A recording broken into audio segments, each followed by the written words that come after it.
Hi everyone, welcome to the Bombshell show. My name is Lauren Lotta. I am your host and I'm with the amazing and fabulous Emma Hyndman. Hello, how are we today? I'm good, thank you. How are you, Emma? I'm really, really great. I'm super excited for today's show. We've got an awesome guest here with us in the studio. So we have Dr. George Touliatos. Hello, ladies. Thank you for the Thank you so much for joining us. Yeah, by two beautiful women of the industry, you know. Thank you. I'm a friend with Giles. We met twice in Columbus and in Vegas. I remember we had lunch with Giles and Ron, and we sat next to each other on the Arnold Classic finals. Yeah. Mm-hmm. And I was invited also by Giles just before I think it was on January, just after the Olympia, and we had a discussion about the results. You know, I know he's a big fan of Phil Heath. And, I've been reading his column, of course. We both write we're columnists on the magazine. And I'm glad to be here on this new show. You know, it's my first time I'm being hosted by you. So we're so excited to have Dr. T on because, especially with a topic that we have partly covered with Jamie DeRego. Yeah. So we're going to be covering, again, performance-enhancing drugs, but this time we wanted to get it from Dr. T's perspective because he has been doing this for a while and he's been also writing for MD for quite a while too. Yeah. So just before we start, Dr. T, can you just kind of give us a little bit of a background on your involvement in the bodybuilding industry and just where you kind of gathered all of your knowledge from, especially from a female perspective as well? Yeah, so it all started after I graduated from medical school. I was very passionate, I had a great passion about the sport, and actually I come from athletics, you know. Mm-hmm. So it all started when I was in my practice in the country, so in an island of West Greece. When I started lifting seriously, I tried, of course, for 3 years all the supplements. And afterwards, it was meant to meet my first mentor, who was a guru in that. Mm-hmm. Of course, he was self-taught and educated by the Down to Chain handbook back then in the late 90s. So I tried my first experimenting with the pharmaceutical grade steroids from the pharmacy. Of course, they were legitimate. So after 1 year of preparation, I entered my first show. And back then, everything was pharmaceutical. Even the Winstrol was from Spain. You know, the Dianabol was from Bulgaria. The Clenbuterol was also from Bulgaria or Portugal. The Primobolan was Greek. The Deca was Greek. The Testosterone was Greek as well. The ephedrine was from Spain and Turkey. And I tried experimenting myself, and I was fortunate to go into the hospital where I was practicing and measure my blood. You know, I was rushing into the restroom. I was dropping blood for myself, you know. So by false name, I was making some labs. And I was looking at the fluctuations that take place under the steroid use. And I was verifying this with the data I was reading in the enclosed paper of the steroids. So it was the experience along with my medical perspective. So I walked my talk. But first of all, I was graduate of medical school in order to understand a little bit of the pathophysiology and the physiology and how hormones work and how are the side effects. But of course, as I was doing cycle by cycle, and after my show, my first 4 shows were held in 2000. After that, I took a long break for my residency. And I did come back at the age of 35 in order to compete in bodybuilding class, because I started as a fitness competitor. I was light, of course. So my first shows was around 175 and 180. Mm-hmm. And after 9 years, I weighed 190 around. So I won the bodybuilding class. And of course, my experimental with PEDs was greater. And I did another show the following year. I did another preparation the following year, and I fulfilled my athletic career in 2013 as a master, okay? And soon after, I graduated also from my residency, and right after that, I started practicing my profession. The point is, we have the expression, as we get older, we still learn. And I have to tell you that I learn year by year. Now, at the level I'm now, I believe I was not in 3 or 4 years ago. So I still learn, and I have to tell you that my mentors were Americans, mainly that we interacted through Facebook, of course, several years ago. Was Bill Welling.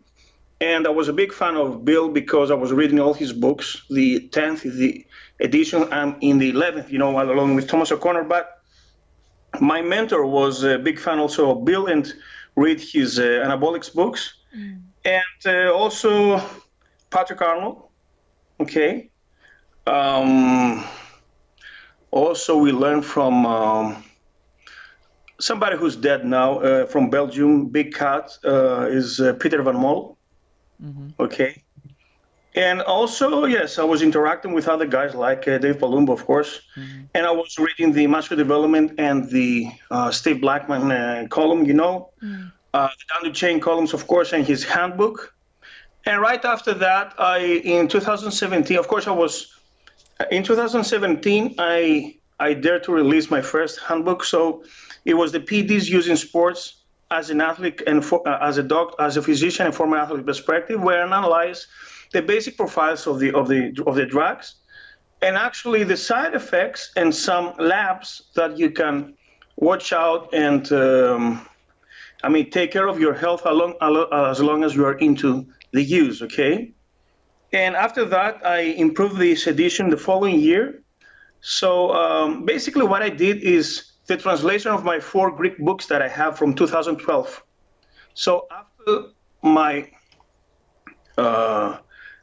4 Greek books, I translate them into English in order to conquer the international market, because I was already famous in Greece and Cyprus. So meanwhile, Bill Welling gave me this opportunity to become a writer in his anabolics website. So after that opportunity, that was 2015, he gave me the chance of a lifetime in order to write in the anabolics. So we chose a chapter that was related to my practice. It was the intramuscular abscess and the inflammation that comes out of the steroid use, okay, that can become accumulated into the delts or into the glutes that I had also in my body, and I was operated for that. And finally, after the anabolics book, then I was invited by Generation Iron, by RX Muscle, by Jay Cutler TV, of course by Muscular Development, and also became a columnist. And after I began my show, by Rich Gaspari, all the big names, and that I was able also, some of them, in order to interview them in my show. So yes, and now I can say that I fulfilled my dream, that I became the doctor of the bodybuilding community. All right, there are very few doctors that lift, but not only lift, use gear as well. TRT or steroid use, it's very controversial. My mentor was Massimo Spatini in Italy, Mr. Italy, the super heavy weights, okay? And now he's 60 years old. He was my mentor into TRT. So I went to Parma in 2014 when I realized that I couldn't recover from hypogonadism. And then I started taking testosterone from 2015. But he was my alter ego. So he's an author. He used to be Mr. Italy, and he's also a doctor. And yes, there are very few doctors, who deal with bodybuilders, and it's very controversial because usually doctors don't train, don't eat well. They are lousy examples of a healthy lifestyle, So yes, I can say that I have this kind of monopoly, and I choose to deal with athletes or people of middle age that want to follow replacement therapy and anti-aging. Awesome. That's wonderful. So we have a couple of questions in regards to performance-enhancing drugs for females. So if you came across a female that had done everything she could naturally, what would be the introductory kind of course you would recommend for a female? Because there's a lot of first-timers or beginners out there that are maybe considering using Peds, but they're just a little bit unsure of when to start and how to start. Okay, the main issue with women is to be feminine, okay? Yeah. And to look like women, of course, to sound like women, Like Corey Everson, for instance. Corey Everson was the perfect example of a Miss Olympia who looked like a woman, sexy woman, very attractive. And I mean, more is not better, because there's a line that if you pass it, then some side effects like the voice deepening are not reversible. You can fix acne, you can fix hirsutism, but even clitoral enlargement, some people don't care. I mean, it's something private and some people like it, but the voice deepening is something non-reversible, you know? So these women that have been abusing steroids in the past and retired afterwards, they are betrayed by this, you know, occasionally. But anyway, listen, to me, there are certain compounds that women should use and shouldn't. Okay, so the least androgenic that by the pharmacology are the DHT derivatives. So it's the oxandrolone, which is Anavar, the methanolone, which is Primobolan, and the stanozolol, which is Winstrol. And for the off-season, decadurabolin nandrolone is low androgenic. Also, by the way, nandrolone is not metabolized to DHT, but to dihydronandrolone, which is less androgenic. And for men, it's more friendly for the scalp, for the hair thinning, and for the prostatic enlargement. So, you know, my ex-wife was a bodybuilder, but she was natty.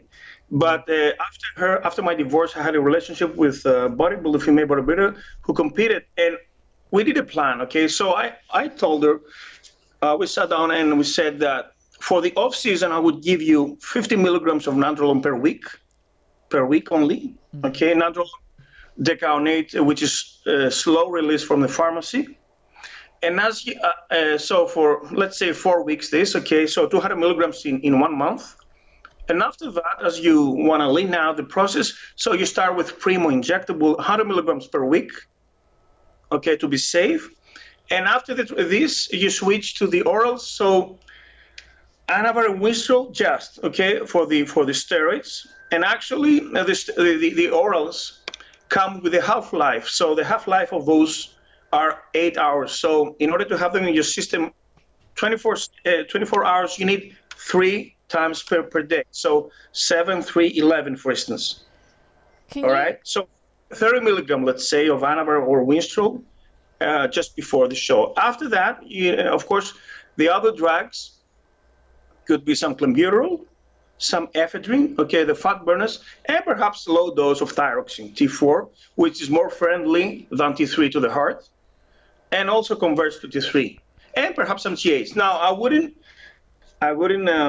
That's quite a lot of compounds, though, for like all for one. Yeah, not simultaneously, okay, one after the other. Yeah. So this is the permitted, let's say, compounds, but I wouldn't suggest any of the estrogenic agent. Of course, they use, but the point is, if you give the estrogens to women, they don't look any female anymore. And if they become so hard, the bikini, they are disqualified. I remember a gorgeous bikini from Switzerland. She was half Swiss, half Greek. And she confessed me her last cycle just before the show. She used a man's cycle just before the show with heavy androgens, and she was disqualified. So what's the reality of, you know, female bikini athletes on the Olympia stage being natural? I cannot speak of them, you know, and of course the Olympic stage is something extreme, okay? Yeah. But, you know, also you have to know that the off-season of the bikini should not deviate dramatically the body weight, because there are a certain frame it should look like. Yeah, I do agree. It's like the bodybuilding classic in men. So let's say Chris Baum could not add 50 pounds of muscle into the off-season because he couldn't diet and be into the weight limit. So there are certain frames, so there are a certain amount of drugs. He should look this, I mean, let's say 5 or 10 pounds the off-season. No more. And it's not smart to take more drugs, you know, and lift more and eat more in order to, otherwise you're going to shift to another class. How quickly would an athlete expect to see a change in their physique when running a compound? It's the diet, of course. Yeah. How red body, if the body fat is, for women, 15% body fat, I believe the six-pack is it's obvious. I mean, she has a six-pack with 15% because women have more estrogens and the body fat. With a higher amount, she can reveal the six-pack, unlike with men that they need to go single digits below 10%. Okay. So Anyway, they should be, of course, they should look lean in order to start use compounds, and not rely on T4, on clenbuterol, or ephedrine, or on GH in order to lose this extra fat, Absolutely. So, something I want to just bring back, let's say, for example, a typical bikini competitor wants to move into figure, okay? And let's say the diet is on point, the training is good, this person's been training for a decent amount of years, but now they want to switch. Like, what are the typical sort of compounds like we would be expecting to see? I don't think there's some dramatic transition because there are perhaps, if you say physique, then I would tell you that they use some other stuff that also men may use. The physique is before bodybuilding, but figure and bikini, I think they should step on more on off season to add some muscle, but they shouldn't look so freaky, And what would you say, like, okay, if it goes from to maybe a more of an extreme class like women's physique, what would that compound be? Or even if, let's say, if they push it to bodybuilding after that, like, what can we expect to kind of see? I believe they use the similar compounds, perhaps to a lesser dose. But my advice would be to use anti-androgens, so dutasteride or finasteride against the hirsutism and the virilization effects, and also spironolactone, which is aldactone, that has the ability to cut the androgens in women. So we use spironolactone in females in order to reverse some hirsutism, and which is a mildly diuretic, of course, but it acts as an anti-androgen, and in men can lead to hypogonadism. So it's good to use some women 25 milligrams of aldactone. So how would you run that alongside their compound? Is that something that they're taking, throughout their prep, or is that something that comes in at the end? I'm sure they take it there the last week. So that's only in the last week, so not something that's run alongside. It's more smart to take it, in order to diuretic. Because it's a diuretic, of course, Consider about finasteride, because I've seen women with androgenic alopecia, hair thinning over here, and the forehead is so big, So some finasteride along with, let's say, some androgens like masteron, perhaps they can reverse the acne, the hirsutism, and the virilization, perhaps to the voice deepening. And what kind of timescale would that take? Like, how long would it take to reverse those effects? Well, listen, acne, we have some compounds like azelaic acid that work very well. They're very effective. They cut off DHT in the skin. We have also some antibiotics, but then we can reverse the hirsutism with laser, of course, But I guess finasteride is good. Dr. Hertog, who deals with anti-aging in both men and women, he supplies testosterone to women, but a very small amount to the vagina in cream. And he gives also finasteride in order to reverse the virilization. By the way, Jane Fonda uses testosterone for libido, Oh, so interesting. So she looks fabulous at 70 plus. Yeah. Both men need the reverse hormones in order to have perfect sex drive. We need a little bit of estrogens. Women need a little bit of testosterone. I would consider DHEA is a better option to convert to testosterone. But if you give to women testosterone, you can apply a little bit of finasteride also in order to avoid this kind of side effect, And at what stage of performance enhancing use do you start to see the negative side effects coming in? Like, for how long? Like, how far can you push it before these side effects start to come into play? As far as I know, there was a girl, she told me that 20 milligrams of Anavar in 30 days were able to stop her menstrual cycle. Okay, this is a sign. Yeah. And actually, when the period stops, means that the body fat is low and the estrogens are low. Okay, so this can also happen under hard diet and overtraining. It's not necessary to take steroids, okay? But I think the side effects are accumulative. So if you take for 6 months, 10 milligrams of Anavar would have the same progressively side effects, as with blasting with 30 milligrams for all in 1 month, So it's still the same amount, but even if it's a longer duration of time, then you're going to end up with the same side effects. Yes. Yeah. And can you just talk us through like the worst case scenario of side effects? Yes, and like in that case, the most irreversible effects, I guess. Yeah, the most irreversible. Because I think a lot of athletes go into using Peds and they don't really understand the potential risks, the health risks, really.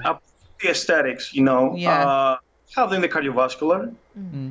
So the heart and the brain, so stroke or heart attack. Actually, women are protected until they become menopausal from estrogens.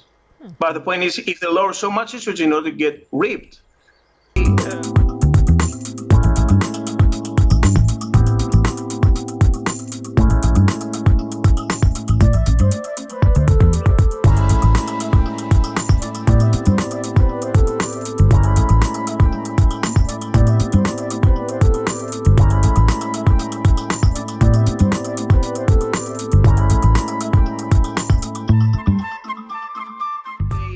They have the equal chances as men that have low estrogens themselves, So if a woman take aromatase inhibitors and lower estrogens in order to harden up and have a six-pack, then she's not anymore protected by the estrogens. That's why women do not have heart attacks until the mid-40s or 50s, because they have protection from estrogens. So that's the benefit for us, but in terms of taking... Yes. The side effects, yeah. So that's going to be also kind of a con if you take it past a certain point. Yes. But then sort of on an aesthetic level with the side effects, what can we expect to see? I know you've mentioned what should you look out for if you start to notice side effects? That's when you should go, stop, that's enough. When she takes also GAs, the chin becomes more prominent, the cheekbones also, because also they suck all the fat and they have the angles, Of course, acne and hirsutism to me are light side effects. The voice deepening is something to be concerned of, and clitoric enlargement doesn't affect me personally. I don't have any problem with that. And also, yes, of course, the androgenic alopecia over here, okay, the forehead. That's all, the aesthetic part. Then we have the cardiovascular, and the liver or toxicity, but women, of course, do not take the massive doses that men do, okay?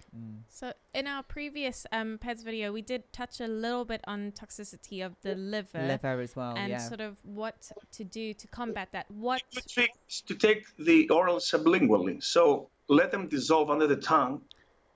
Otherwise, crush them in a powder form, because in this way, they enter the circulation one time from the liver. So under the tongue, they pass through the circulation through the capillary network.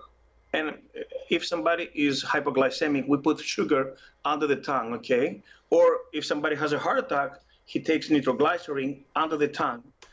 So it gets rapidly into the circulation, and in this way, is not the liver strain at 20%, okay? And actually goes fast like it is injected. Oh, wow. So, and also split the dose into 3 doses instead of taking one massive dose, okay? For 2 reasons. Less impact on the liver, 3 doses rather than 1 week, and also it circulates into the blood 24 hours, okay? Also, glutathione is the best antioxidant, injectable or intramuscular or intravenous, NAC and acetylcysteine that makes glutathione.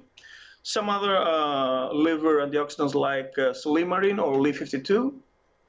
Of course, do not drink, okay? This is for the liver. When you say do not drink, you mean alcohol, right? Well, I'm just Alcohol, checking. I'm just making sure here so I can... At least during the use of the orals, Okay. Yeah, because it puts the liver under more pressure. That makes sense.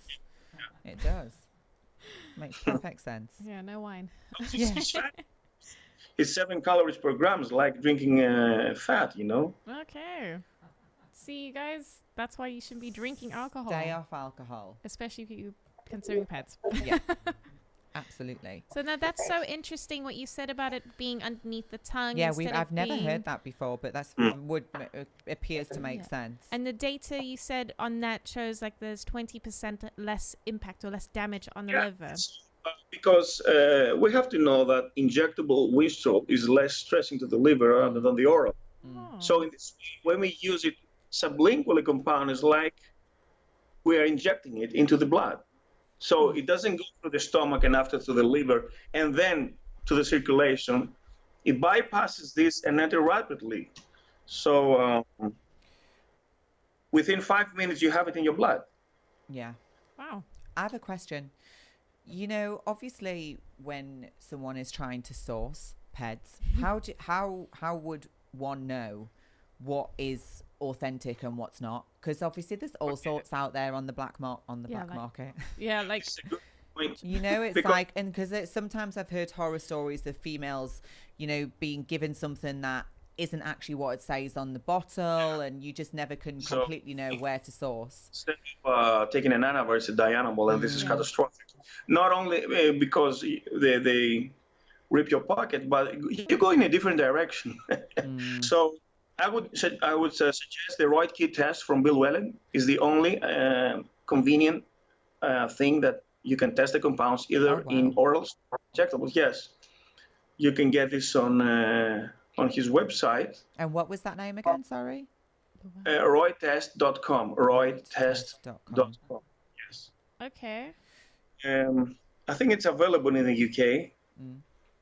Otherwise, you can do a test. So some compounds like Primo, Winstrol, and Anabar shouldn't aromatize, so shouldn't elevate estrogens. So you measure your estrogens before and after, and if they are not changed, then most likely is this compound. Otherwise, if it's dianabol or if it's methyl testosterone, it's highly aromatized, and then estrogens are produced, okay? This is one sign, for instance. Now, to the injectable, usually the expensive compounds like Primobolan or Anavar, of course, which is oral, are faked by cheap ones. So Primo shouldn't aromatize either, okay? But when it's faked, either it's underdosed or it's faked by something that could elevate estrogen, for instance, all right? So make the estrogens before and after. It's a good sign to check out if this compound is legitimate or not. And checking your estrogen levels, like, is there a normal range that should lie within when you do your blood test? Because I've never had blood test work done. Now, to women, of course, it's different, the range, but I'm taking pre and after the pill, okay? Okay. All right. So you can clarify if there is any change in that. And after that, you can assume that this was the authentic compound.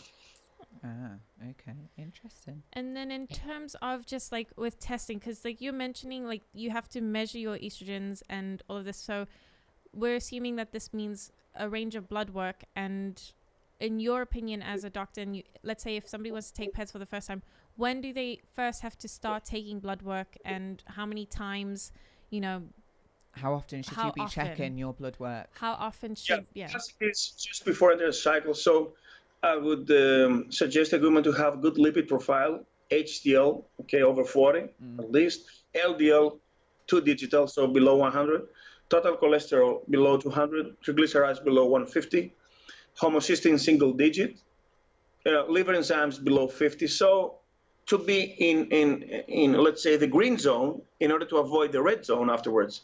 But if you enter into the yellow zone, you're gonna go for sure to the red zone, and so you need a safety space before and after in order to avoid the damage, and of course afterwards to see how much damage you have done. So right after, of course, we do the recovery and the service of fixing up all the labs, the liver, the lipids, perhaps sometimes the kidneys, so we need urea below 50 and creatinine 1.1, that's all, yes. So, but also, I'm sorry, you can check out B12 vitamin, D3 vitamin, folate, iron. So some valuable markers that they have to do with performance. So if you have elevated vitamins, iron, folic acid, it means that your system is working well. Okay. So Awesome. do you have to supplement with anything else when you take certain Peds to be able to make sure that you're sort of in the best health or condition as possible? Yes. Glutathione and acetylcysteine for the liver. And then for the cardiovascular system, you need niacin, red rice yeast, polycosanol or resveratrol, phytosterols. And of course, to eat a lot of walnuts, pure virgin olive oil, and salmon, the good fats. All right? Avoid trans fat, fried food, refined sugars. Of course, this is the bodybuilding diet. But if you want to have a cheat meal, should have some protein, of course, and you can eat a lot of healthy amount of food instead of a little bit of junk, Yeah. So that what you eat gives you some protein, which is valuable, instead of let's say a cookie or a donut. Do you prep athletes, or do you consult? I think because obviously it's such a minefield for athletes to really know where to get sound advice and guidance when it comes to Peds, especially for females, because it's such a topic that isn't spoken about. So do you offer any kind of service like that? Yes, I do. I offer consultations online, so they reach me on the social media, either it's Facebook, Instagram, or Twitter, or LinkedIn, But, I'm not, I kind of avoid this because I like women to look feminine. Otherwise, if they told me that this is my living, okay, we can do it in a safer way. Okay, but in the end of the day, you shouldn't have second thoughts and regrets that you've done something that couldn't be fixed afterwards. So, of course, stepping on stage and losing to somebody who looks like a freak but has a medal is not a winning for me. So after the lights go down, I like to have a life when when all these things stop. I'm sorry. So to me, it matters the health and the looks mostly. Okay. And I think that just varies from athlete to athlete and whatever their personal goal is.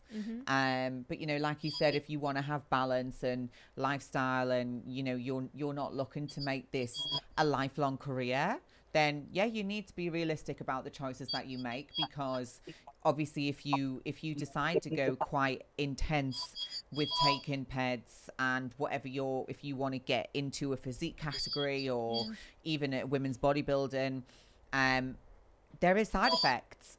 So I think people need to be very mindful of that when they're crossing the line into performance enhancing drugs. Yeah, absolutely. You just really need to do your research properly. You do need to make sure that you're taking the correct compounds, and even that just seems to be posing a huge problem at the moment with girls seeming like they get the wrong thing all the time. Yeah, and I think that's as well, scary. Yeah, it's so scary. And also I think as well, because females don't always do their research and education, they don't actually know the implications.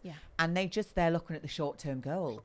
I'm going to take this because I want a pro card, where actually you maybe need to take your time and really consider if it's something that you definitely want to do, and the risks.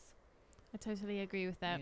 I don't think that anyone should rush into something like this so soon without understanding what it means to take it. And like you said, Dr. T, there are certain things that are irreversible, and you can combat some of those things, but supplementation 365 all year round. Okay, creatine, glutamine, leucine, liver amino acids, multivitamin, the whey protein, of course. Good fats all year round, and do not expect to be in shape during the pre-contest preparation, or the gear to be a reason to train or to eat healthy. And actually, when you are into the use of gear, you should watch out your diet more and be healthy in order to avoid the extra side effects that come out of the drug use. Okay. And that is also something that Jamie touched on a little bit. He said that post-show, You know, when you use Peds, that's the time when you're also most vulnerable, because we all know what it's like post-show. Like, your body is so vulnerable to whatever you eat. And I guess in this case with Peds and then doing that, if you go off the rails, you could end up causing more damage to your system than if you just took more care and reversed yourself out of whatever your cycle or compound is. And did it properly. And always try to use legitimate pharmaceutical grade compounds. Okay, first, two steroids to be verified by the pharmacy instead of using 5 underground. Because the scenario is to be underdose, that they rip your pocket, but there would be to have heavy metals, microbes to be contaminated, and also different compounds, you know. So now this is estrogenic, you know, and gives you water retention. So it's totally different. It messes up your schedule, you know, and your goals. Absolutely. Wow, that's scary. So there's a lot to take on board there. I think there's a lot of valuable information in there as well. And if anybody wanted to come and reach out to you, Dr. T, where would they find you? So yes, my Facebook is George Touliatos. So my Instagram is Dr. George Touliatos, and LinkedIn and Twitter are the same, George Touliatos, and my website is gtoul.com. Yeah, and you also mentioned you have a couple of books. Yes, I have 2 books. So one is about Peds using sports, so the good, the bad, and the ugly, on Amazon, and the other is Training to Supplementation in Bodybuilding. Both are on Amazon. They cost both $48, so not very expensive, but I believe it's the basic information somebody needs in order to start the sport and do it safe, okay, and the basic knowledge. You guys go check out Dr. T's column in MD. Thank you so much for joining us. Thank you so much for your time. I feel like there was a lot to take on board there. Lots of big words that I've never heard before. Thank you so much for your time and for just giving us like those indication markers with all of the health aspects, because that's that's stuff that I didn't know about. So absolutely. Continuously learning in the world of Peds. Yeah.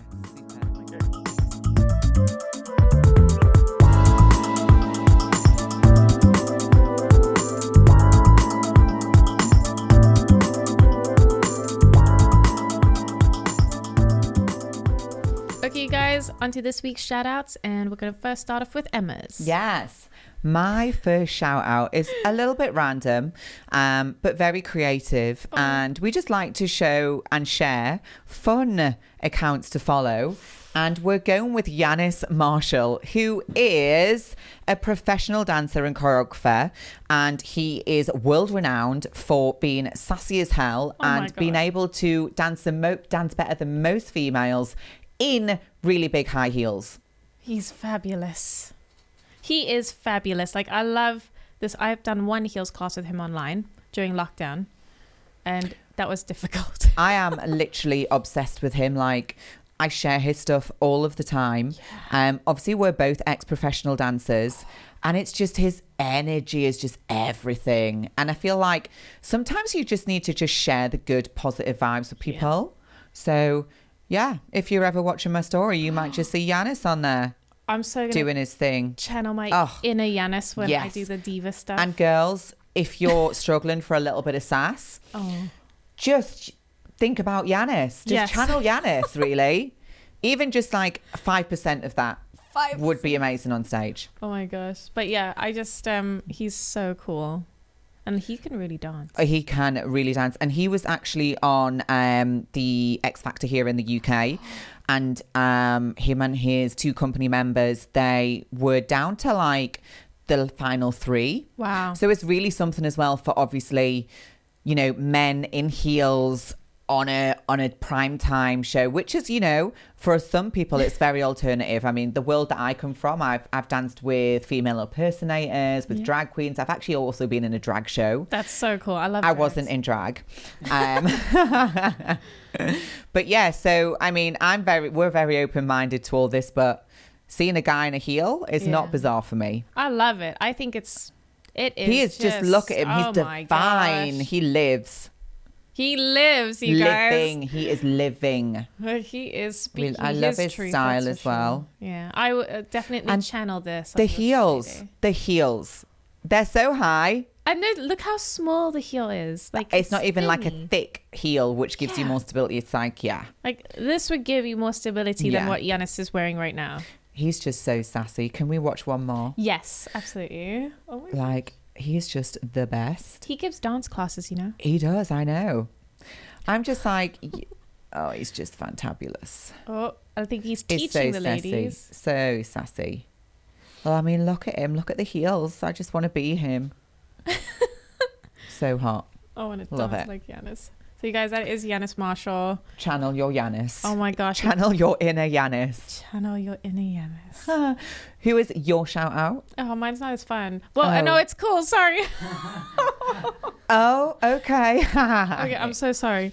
My shout I will out say it is not as fun. is Strength Pro Gym, which is the best gym in Yeah. Leeds and in West Yorkshire. Mm-hmm. So it is Thank fun. you so much. Yeah, it's got sick equipment, by the way. Thank you. Yeah. All handpicked by myself. We've got some interesting pieces on there. Oh, and there's my little man, Harry Hyndman. He is a staple gym favourite. He's cute. Yeah, but we yeah. just had our launch weekend. We've got like over 60 pieces of kit in the gym, hammer strength. 17 pieces of leg kit. Yes. You're spoiled for choice in there. Yeah. And we just we don't just want to be like a bodybuilding run of the mill kind of gym. Like, we're really about the members, the community. And especially with the whole lockdown situation, we just really feel now connected with our members because, we all needed to support each other. Yeah, I So- think you've done a really great job of that, and Thank it's you. been so awesome just to see the gym like from start to finish. See, that's Emma in her Shape Brazil Shape pants. Brazil. And I love how it matches the equipment. See, we got a theme running. Absolutely. But no, I'm really happy with the gym. Like it does have like amazing equipment. Yeah, you train there as well, don't you? Yeah. So Well, I remember now. she's a member. I'm a member. Like, so this is, and also it's taken me a while because obviously moving to West Yorkshire and Yes. I was looking at different gyms. Mhm. So I looked at different gyms around my area, but sometimes I kind of feel if you're very serious about a certain sport, it's hard to go back to the completely commercial gyms because it's just not the same. Yeah. They're good. It's just not the same. Yeah, like before obviously I had this gym, I used to travel like 20 minutes Yeah. and just build it into my daily routine because it was where I felt I needed to go and train to have the right atmosphere and energy. And I think as well, that's just what we really wanted to bring here as Yes. well. So yeah, and of course I've got the posing studio there as well, which is awesome because it just means I have everything under one roof. And now you'll And have now we've got the donuts donuts. there as well. So Yeah. yes, forever growing. We I love think it. It's cool. Yes. Thank you so much. No problem. So go check out Strength Pro Gym. And if you're in the area, do make sure that you go at least get a session in because it's really cool. Thank you. Okay, you guys. So thank you so much for watching. That is our episode for this week. We hope that you enjoyed it. Yeah, make sure you like, share and subscribe. And we look forward to seeing you in the next episode. Bye. Bye.